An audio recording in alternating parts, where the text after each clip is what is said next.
Salut tout le monde, j'espère que vous allez bien. Je vais continuer le cours du glycogène. La dernière fois, on a vu la synthèse du glycogène. On va voir le catabolisme, ce qu'on appelle la glycogénolyse.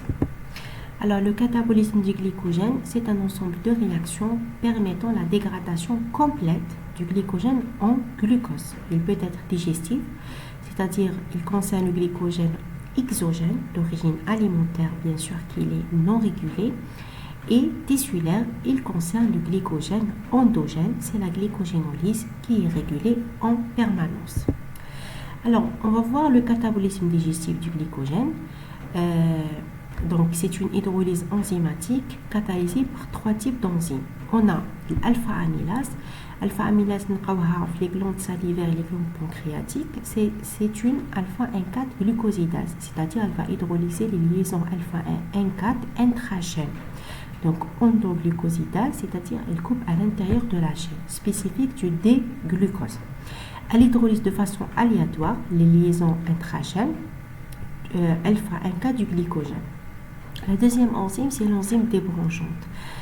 C'est une alpha-1,6 glucosidase, c'est-à-dire elle coupe les liaisons alpha-1,6 dans les branchements. Et la troisième, c'est la maltase. Elle hydrolyse le maltose en deux glucoses. Le deuxième type, c'est le catabolisme tissulaire du glycogène, c'est la glycogénolyse.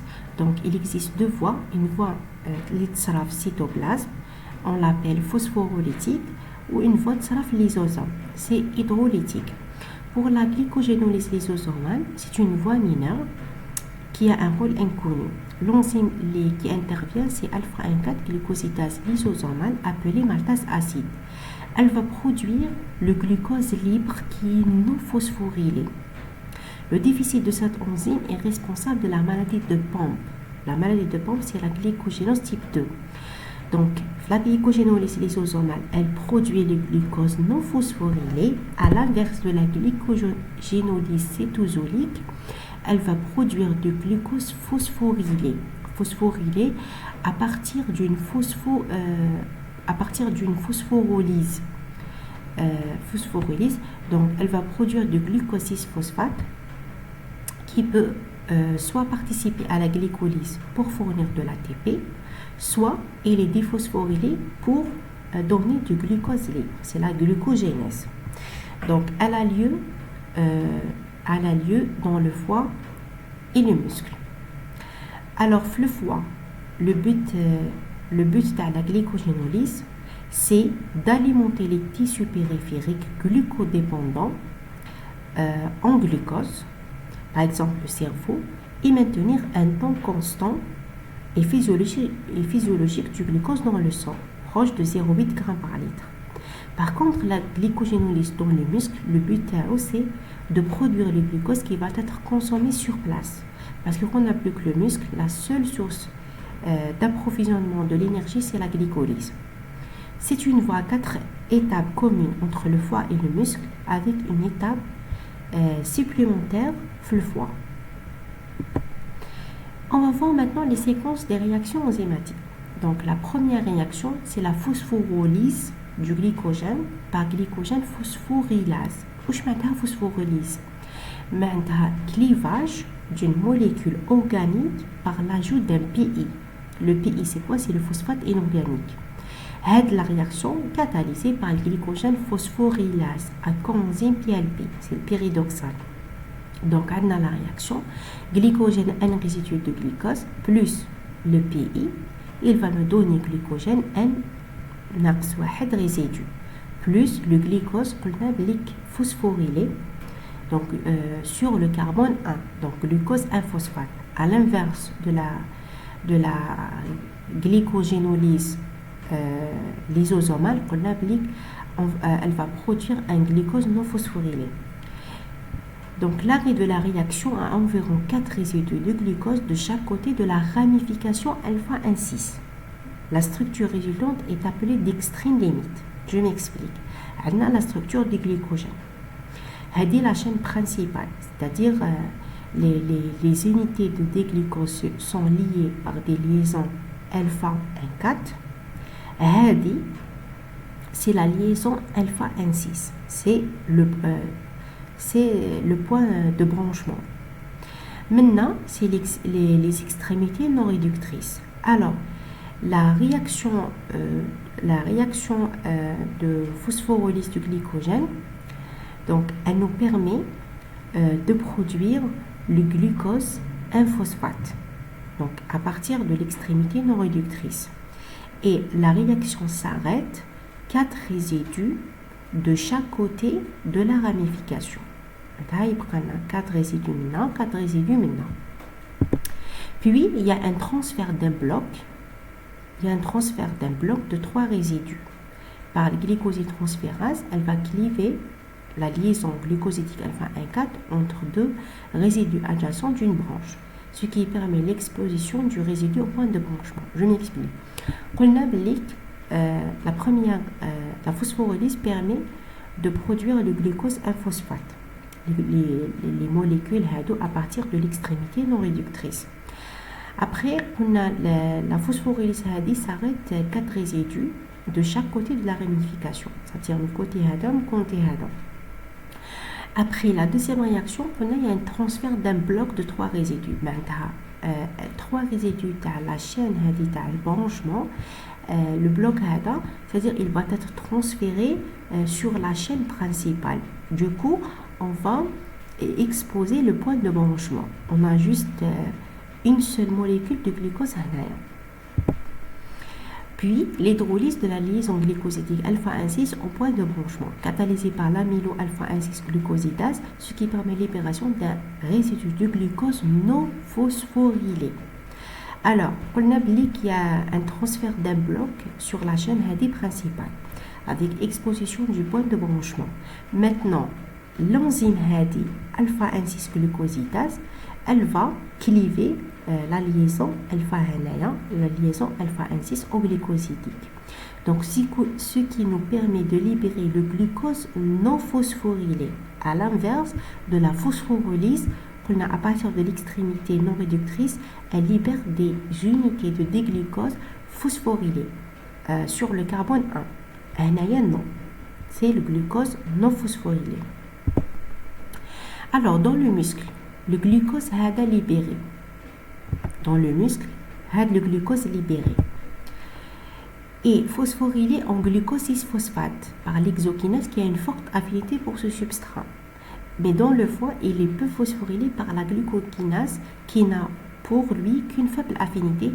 La différence entre l'exokinase et la glucokinase, on l'a vu déjà dans le cours de la glycolyse, la différence entre les deux. Puis, il y aura une isomérisation du glucose 1-phosphate en glucose 6-phosphate. Alors, le glucose 1-phosphate qu'on a déjà eu la première réaction de la phosphorylyse, il va subir une isomérisation par phosphoglucomutase. Alors, dans le muscle, le glucose 6-phosphate, il rentre en glycolyse. Maintenant, l'hydrolyse du glucose 6-phosphate en glucose. Alors, l'enzyme, c'est le glucose 6-phosphatase, localisée dans le réticulum endoplasmique du foie, du rein, de l'intestin. Elle est absente dans le muscle. Donc, la réaction, je fais déjà la néoglycogénèse.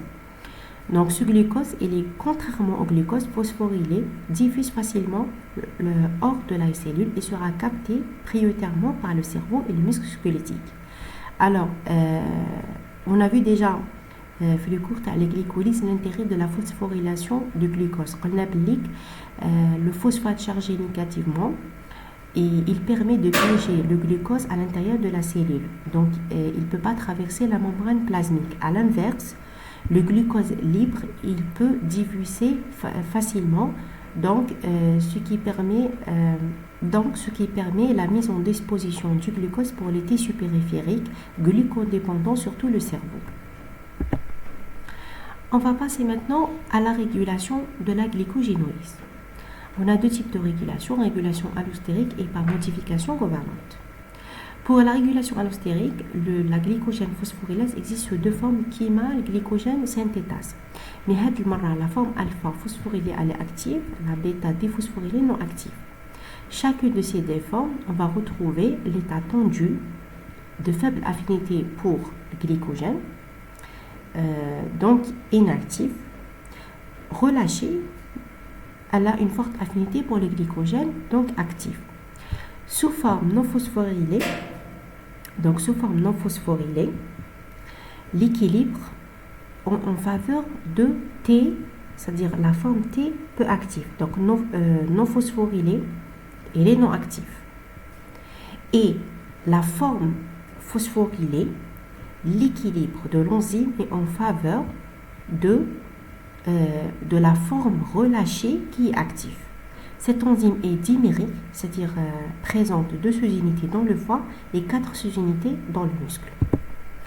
Le muscle, il dégrade le glucose 6-phosphate pour produire de l'énergie en vue d'une contraction.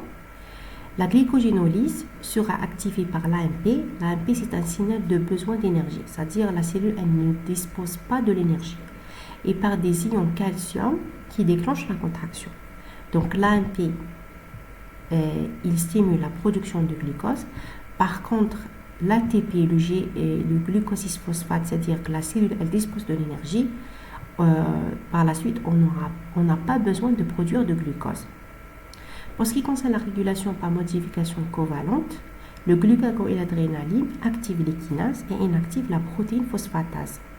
Ainsi, il active la glycogénolyse. Je m'explique par ce schéma qui va résumer la glycogénolyse et la glycogénèse. Alors, une régulation hormonale par modification covalente. Alors, on va étudier les hormones glucagon, adrénaline, insuline.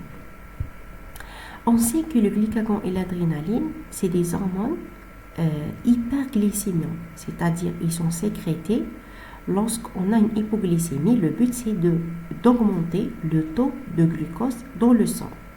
Alors, les 2 hormones HADO, ils vont stimuler les kinases, protéine kinase A. On a appris que les kinases, c'est des enzymes qui transfèrent, c'est des enzymes qui fixent un phosphate sur une autre enzyme. Donc, dans ce cas, la protéine kinase A, elle va phosphoryler le glycogène. Elle va phosphoryler en même temps le glycogène synthase et le glycogène phosphorylase.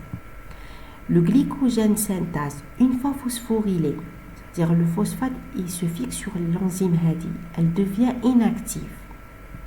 À l'inverse, lorsque le glycogène phosphorylase il est phosphorylé, il est actif. À la banablik, lorsque 2 voies, on sait que 2 voies fonctionnent alternativement. C'est-à-dire, lorsqu'une voie elle est active, l'autre elle est inactive. Aussi entre la glycolyse et la néoglycogénèse. Ils peuvent pas, c'est-à-dire, on ne peut pas avoir les 2 en même temps. Alors, donc, le glucagon, lorsqu'il va inactiver le glycogène synthase, donc on va inhiber la glycogénogénèse.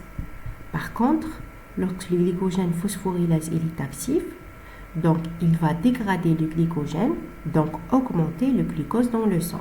Et c'est ça le but. Par contre, l'insuline, c'est une hormone hypoglycémiante, c'est-à-dire elle va diminuer le glucose dans le sang, elle va stimuler une phosphatase. La phosphatase, lorsqu'elle arrache le phosphate du glycogène synthase, elle devient active.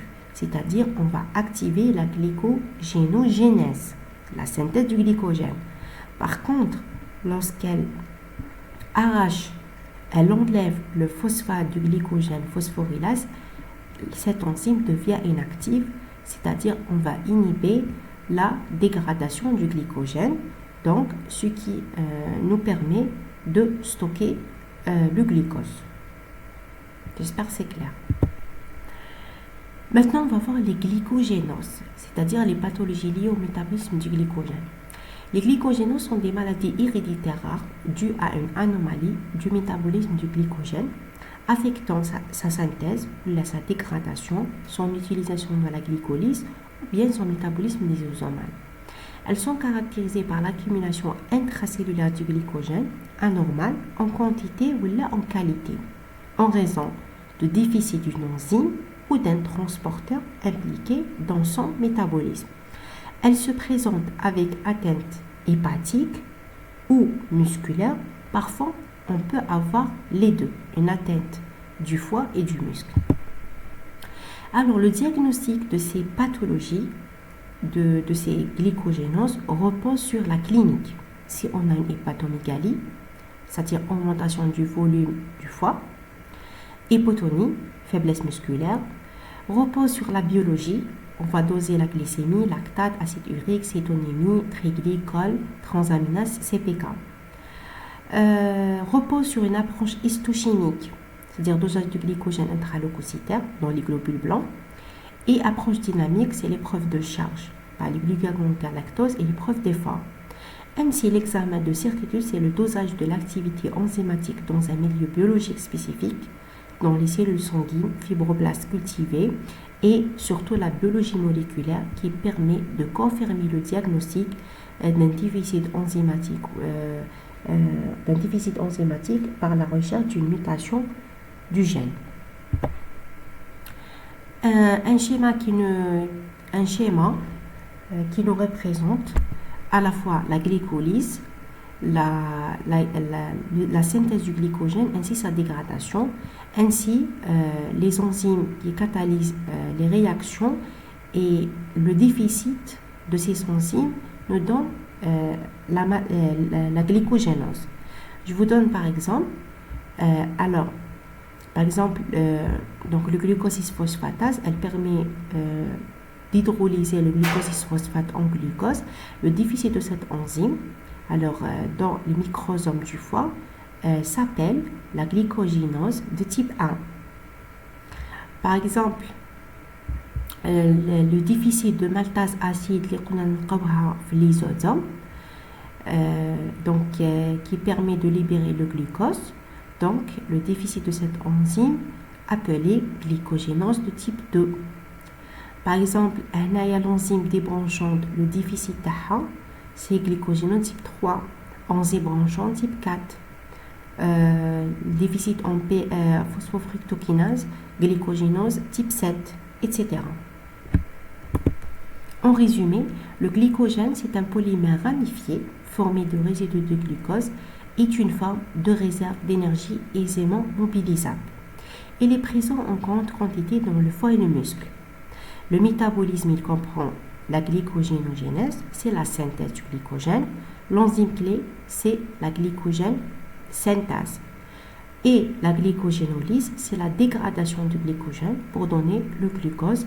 L'enzyme clé, c'est la glycogène phosphorylase. Ces deux processus sont finement régulés par des hormones. C'est l'adrénaline, le glucagon, qui stimule la dégradation du glycogène par activation de la phosphorylase et inhibition de la synthase, tandis que l'insuline a des effets inverses. Des défauts génétiques touchant les enzymes du métabolisme du glycogène sont responsables de glycogénose. Et j'espère que c'est clair et merci pour votre attention.